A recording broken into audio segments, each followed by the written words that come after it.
করবেন? সব জায়গায়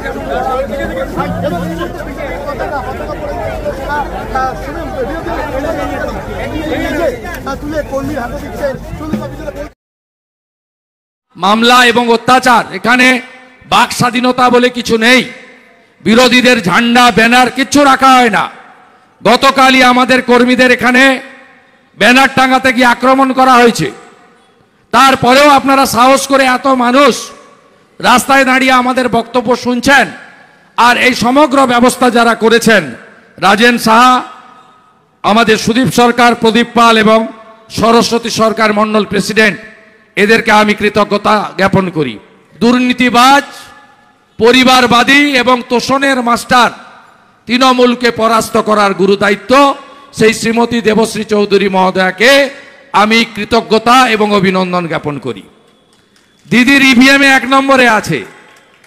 1 তারিখে সকালবেলা গিয়ে 1 নম্বরে পদ্ম ফুলে দিদিকে ভোট দেওয়া মানে ভোটটা নরেন্দ্র মোদীজির কাছে পৌঁছে যাওয়া। আর এই বাংলায় কুশাসন, অপশাসন, অত্যাচার, হামলা মামলা, তার বিরুদ্ধে আপনার ভোট দান করা। লোকপ্রিয় নেতা, যশস্বী প্রধানমন্ত্রী, যিনি 4 তারিখে আবার প্রধানমন্ত্রী হচ্ছেন, তিনি আজকে আমাদের দক্ষিণ কলকাতার দুদিকে দুটো বড় মেগা প্রোগ্রাম করেছেন। বিকেল 4টের সময় বারুইপুরে লক্ষ মানুষের সমাবেশ করেছেন।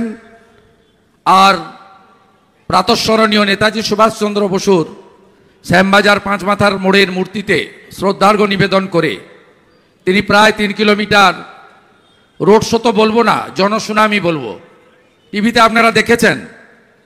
অন্তত 2.5-3 লক্ষ লোক স্পন্টেনিয়াসলি রাস্তার দুদিকে দাঁড়িয়ে শুধু মোদি মোদি করেছেন, পুষ্পবৃষ্টি করেছেন। এবং আমাদের নেতা যশস্বী প্রধানমন্ত্রী পূজ্যপাত স্বামী বিবেকানন্দের জন্মভিটাতে পুষ্পার্ঘ্য নিবেদনের মধ্য দিয়ে 8:30-এ কর্মসূচি শেষ করেছেন। তাই আমরা কলকাতাবাসীকে ধন্যবাদ জানাবো, কৃতজ্ঞতা জানাবো যে তারা আজকে মোদিজিকে যেভাবে বরণ করেছেন, স্বাগত করেছেন, তাতে কলকাতাতে বা বৃহত্তর কলকাতায় যে 4টি আসন রয়েছে, দমদম, উত্তর কলকাতা, দক্ষিণ কলকাতা এবং যাদবপুর, এখানকার গণদেবতা জনতা জনার্দন তারা ঠিক করেই ফেলেছেন যে তারা বুথে যাবেন এবং পদ্মচিহ্নে ভোট দিয়ে মোদিজিকে সমর্থন করবেন।